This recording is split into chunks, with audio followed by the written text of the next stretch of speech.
Salut tout le monde, salut les monégasques, bienvenue pour un nouveau débrief. Alors on se retrouve pour la 8e journée de Ligue 1 et le déplacement à Reims. Alors autant vous dire que en ce moment on marche sur l'eau, on est parfaitement lancé dans cette Ligue 1 en étant premier, en étant leader, ça fait longtemps que ça nous était pas arrivé. On a des circonstances atténuantes évidemment, on n'a pas de Coupe d'Europe, on n'a pas eu de tour préliminaire, on a eu le temps de préparer la saison, on a fait un bon mercato, enfin tous les feux étaient quasiment ouverts pour que ça se passe plutôt bien au début de saison. Et ça fonctionne, la méthode UTER fonctionne, les joueurs adhèrent, les joueurs sont bons, bref, tout va bien au bout de 8 journées. On avait fait la semaine dernière un excellent match contre Marseille, enfin excellent match, c'était un match un peu bizarre mais on avait gagné, on avait gagné une grosse affiche, on avait perdu celle contre Nice qui nous avait fait mal et on avait gagné celle contre Marseille qui nous avait fait du bien. Donc là on se demandait un petit peu dans quel état on allait arriver à Reims, en sachant que Reims était très en forme, très fort, en haut du classement. Pareil, très belle philosophie dans le club, très bon entraîneur, des bons recrutements, une équipe difficile, très difficile, et on savait qu'on allait souffrir. Donc pour ce faire, on avait des retours de blessés, malheureusement il y en a d'autres qui se sont répétés entre temps. À l'infirmerie on n'avait plus grand monde, si ce n'est Salissou qui est toujours pas là, qui est en phase de réathlétisation, qui sera pas là encore tout de suite.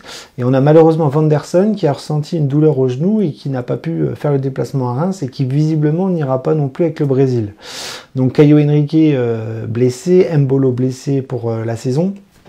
On avait donc Salissou et Vanderson. Donc les jeunes revenaient, on avait Ben Seguir qui était là, Diop qui était là, on avait le retour de Minamino et Golovin contrairement à Marseille. Donc vous voyez, c'était plutôt pas mal pour faire un 11 de départ. Donc le 11 de départ, on était curieux de savoir si UTER allait repartir avec les deux attaquants, Balogun, Ben Yedder, ou alors s'il allait remettre sa doublette au milieu, Golovin, Minamino. Et moi perso, je voulais remettre les deux attaquants, parce que j'aime quand il y a deux attaquants, hein, les doublettes dans le football, j'adore ça. Et il l'a fait.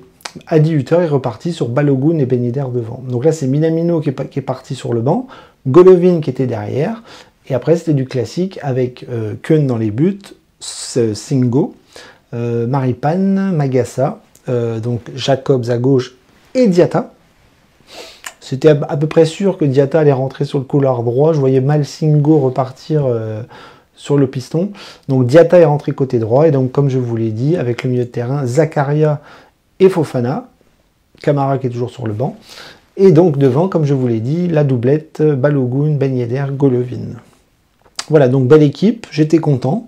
Maintenant, j'attendais une réponse physique, déjà, par rapport à des Rémois qui sont très costauds dans l'engagement et qui vous bougent une équipe adverse quand ils sont notamment à domicile, voire à l'extérieur. Et ça n'a pas loupé. La première mi-temps, ça a été compliqué. Ça a été Monaco a eu beaucoup de mal à mettre son jeu en place. Ça a été quand même un gros pressing de la part des Rémois. On avait du mal à défendre, on avait du mal à attaquer, on avait du mal à construire. Je trouve que Reims avait un petit peu plus le ballon que nous, et puis on essayait, voilà, par moment de sortir un petit peu la tête de l'eau, mais ils nous ont beaucoup pressé, et ça a été très compliqué dans cette première mi-temps. Donc moi, quand j'ai vu la philosophie du match, je me suis dit, bon, si on tient, qu'on prend pas de but, pas comme contre Marseille ou contre Nantes, etc., si on prend pas de but, je pense que si les Rémois lève le pied et baisse le rythme, en deuxième mi-temps, on va avoir un coup à jouer. Et en fait, ça s'est passé avant la mi-temps, c'est-à-dire que fin de première mi-temps, le pressing a été un petit peu en dessous, et là j'ai vu les Monégasques commencer à sortir, et sur une contre-attaque, on va réussir à marquer un but, on va les crucifier quand même assez violemment en fin de première mi-temps, avec Diatta sur le côté droit qui va centrer sur le côté gauche, et Jacobs va arriver comme une balle au deuxième poteau, et va pouvoir mettre un plat du pied, filet opposé, avec le ballon qui lui revient dans les pieds et qui arrive au fond des filets. Donc 1-0 pour Monaco, et là je me dis, ça sent bon. Ça sent bon parce que les Rémois n'ont pas réussi à concrétiser leur pressing.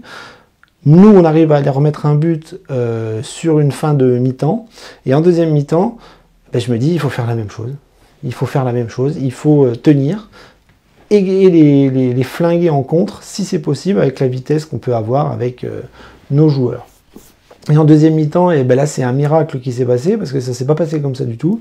En entrée de deuxième mi-temps, on a réussi à mettre 2 buts. Voilà. C'est-à-dire que sur 2 offensives, on va réussir à claquer.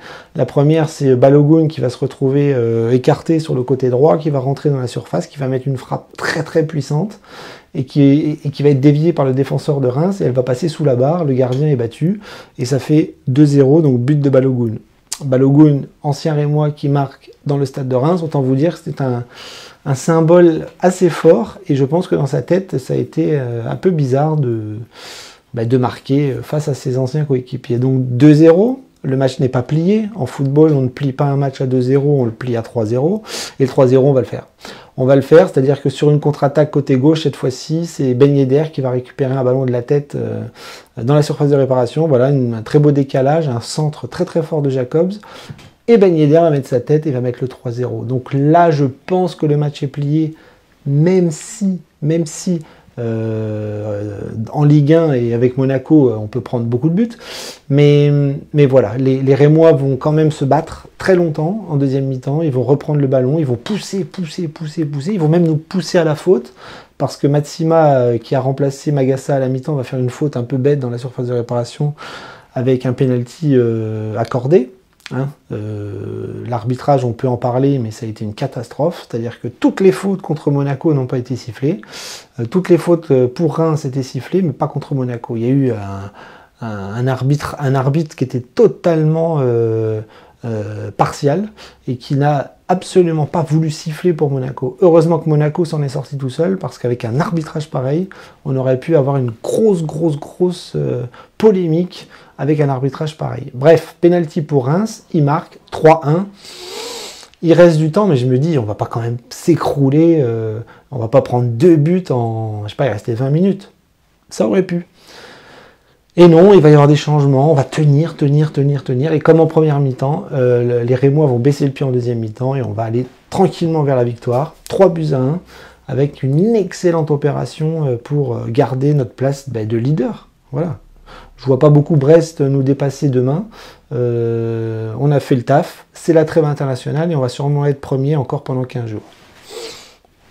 Un miracle. Donc on va parler un petit peu des joueurs. Moi j'ai trouvé qu'il y avait des choses intéressantes.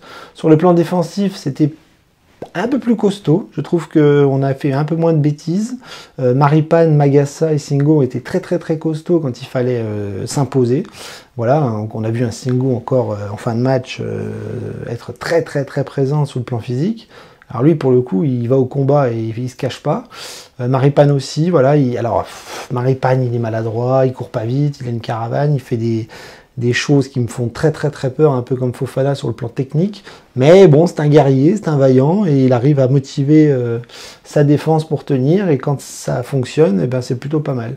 Donc ce soir, c'était pas tout n'était pas maîtrisé, mais ça a été costaud avec Singo. Magassa, je sais pas pourquoi il est sorti à la mi-temps, j'ai pas compris. Est-ce que c'était une blessure? Les journalistes disaient que non, c'était un choix tactique, donc j'ai pas bien compris.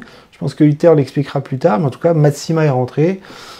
Et c'était moyen, quoi. C'est-à-dire que Matsima n'est pas maladroit, mais bon, il s'est montré dangereux sur le plan offensif. Il a failli mettre un but de la tête, mais derrière, je l'ai vu faire des fautes, Moi, il me rassure pas. Alors déjà axe droit, il me rassure pas, mais axe gauche, c'est un peu compliqué. Donc voilà, donc une défense globalement pas parfaite, mais costaud.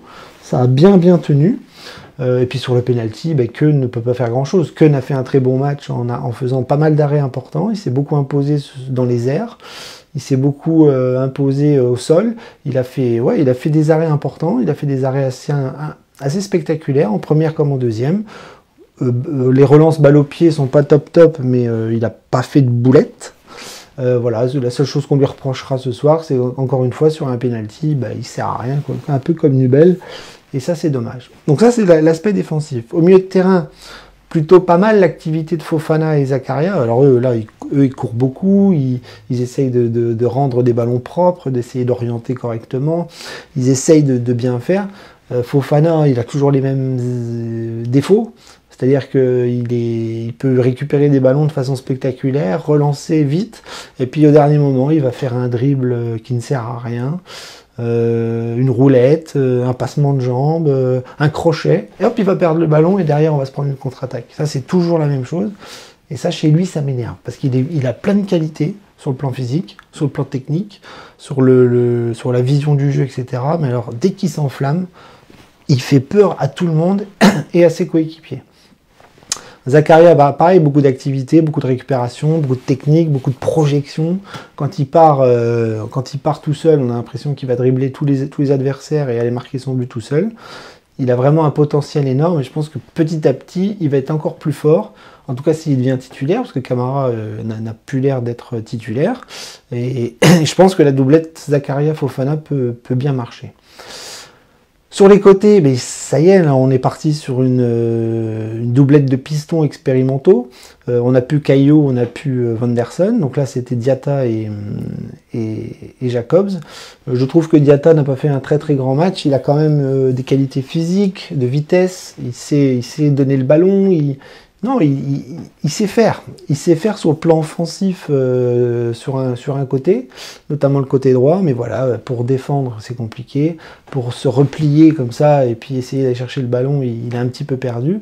Mais voilà, dès qu'il est lancé sur son côté droit ou qu'il doit prendre de la vitesse, il est assez costaud. Et puis après, il faut qu'il arrive à trouver les copains pour bien centrer, pour essayer de se démarquer. Lui, ce qu'il aime bien faire, c'est rentrer dans la surface, frapper du pied gauche ou du pied droit. Donc voilà, donc c'était un peu maladroit, mais c'était pas non plus brouillon.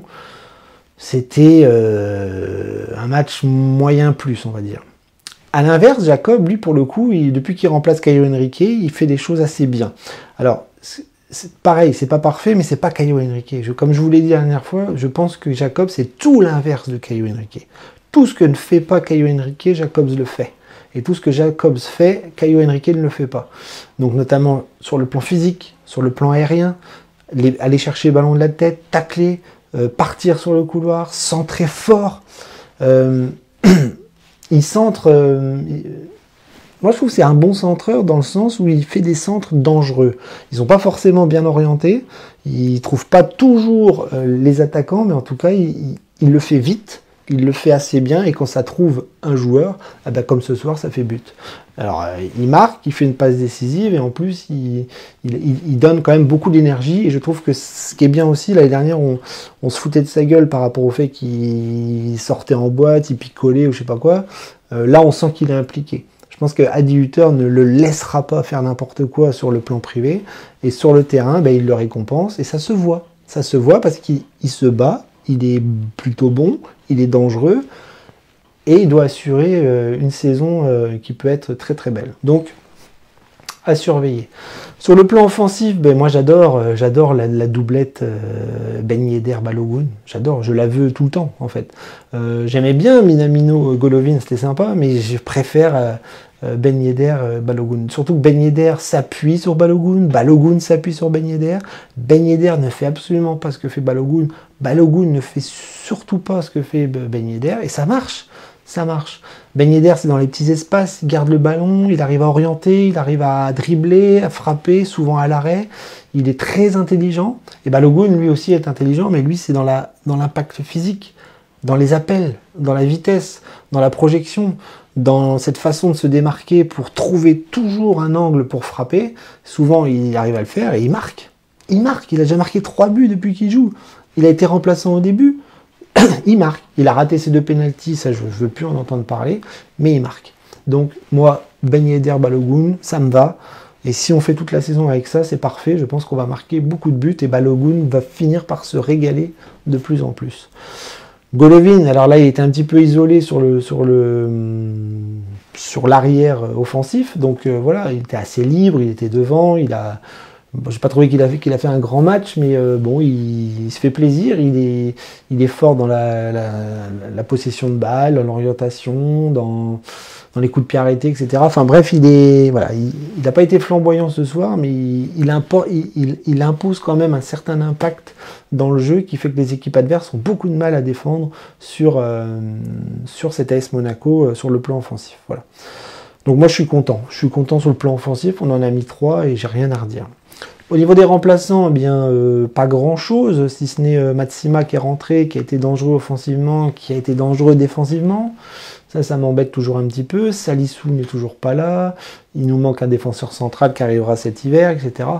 Mais voilà, donc les remplaçants, je ne sais plus qui est rentré d'autre. Il y a eu Minamino qui a fait plutôt une bonne rentrée. Il a beaucoup impacté sur la fin de match. Je ne sais plus que d'autres. Akliouche est rentré aussi. C'est dommage, il se crée une occasion. Il aurait pu mettre la même que contre Marseille, c'est-à-dire qu'il est dans la surface, il est face au gardien et il lui tire dessus. C'est dommage. Mais voilà, l'équipe a fait le travail. J'ai pas envie de cracher sur qui que ce soit. Pour moi, c'est une belle performance. On est leader, on marque 3 buts, on prend 3 points, on est à l'extérieur. Champagne.